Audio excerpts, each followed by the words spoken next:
मुजरा माझा त्या माता जिजाऊंना घडवले त्यांनी शूरशुभांना साक्षात होत्या आई भवानी जन्म घेतला त्यांच्या पोटी शूरशुभांनी। नमस्कार, माझे नाव वैष्णवी गवळी आहे आणि मी आता 4थीत शिकत आहे। आज 12 जानेवारी आहे। 12 जानेवारी म्हणजेच काय? 12 जानेवारी म्हणजेच राजमाता राष्ट्रमाता जिजाऊ यांची जयंती। जिजाऊ यांचा जन्म 12 जानेवारी 1598 रोजी बुलढाणा जिल्ह्यातील सिंदखेड राजा येथे झाला। त्यांच्या वडिलांचे नाव शहाजीराजे भोसले आणि आईचे नाव म्हाळसाबाई असे होते। त्यांच्या पतीचे नाव शहाजीराजे भोसले होते आणि त्यांच्या पुत्राचे नाव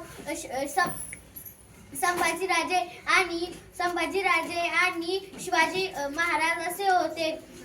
अरे माणसाला जगवलं कसं पाहिजे? जगावं तो वाघासारखं आणि लढावं तो शुभासारखं। जगावं तो वाघासारखं आणि लढावं तो शुभासारखं। काळजामध्ये वाघ आणि डोळ्यामध्ये आग, काळजामध्ये वाघ आणि डोळ्यामध्ये आग, काळजामध्ये फौलाद हिंदूची औलाद आणि ही हिंदूची औलाद। भगवे रक्त हे शरीराने सक्त, झुकू शकते दिल्लीचे तख्त आणि झुकवू शकते हे हिंदूच भक्त।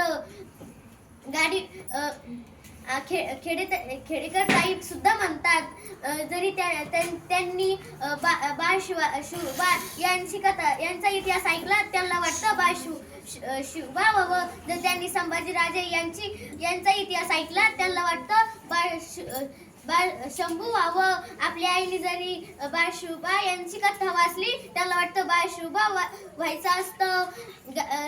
गावातल्या सहलीमध्ये गाडीमध्ये मागं नाही पुढं नाही बसायचं असतं। गाडी मागून ठोकली काय, गाडी पुढून ठोकली काय, गाडी मागून ठोकली काय, गाडी पुढून ठोकली काय। आणि आमची आई म्हणते बाळ शिवबाच व्हायचं असतं। मदत नाही, फक्त सुरक्षित राहायचं असतं आणि बाळ शिवबाच व्हायचं असतं। बाळ शिवबाच व्हायचं असतं। तुम हमें खून दो हम तुम्हें आजादी देंगे, तुम हमें खून दो हम तुम्हें आजादी देंगे असे आम्ही भगतसिंग बघितले। आणि आजचे मुलं काय म्हणतात? तुम्ही आम्हाला गायछाप द्या आम्ही तुम्हाला चुना देतो, तुम्ही आम्हाला गायछाप द्या आम्ही तुम्हाला चुना देतो। बापाला काढलं घराबाहेर आई रडते दारात पण, बापाला काढलं घराबाहेर आई रडते दारात पण आणि बायकोला म्हणायला दररोज तुमच्यासाठी काही काही पण। आपण म्हणतो मुलगी जरी आई बापांना सांभाळायची जबाबदारी असते तर मुलीने सांभाळलं असतं। आणि ह्या जगातील, या भारतातील, ह्या महाराष्ट्रातील खऱ्या मुलीने त्यांच्या सासू सासऱ्यांना सांभाळलं असतं। ह्या जगामध्ये आता अनाथ आश्रम राहिलं नसतं, अनाथ आश्रम राहिलं नसतं।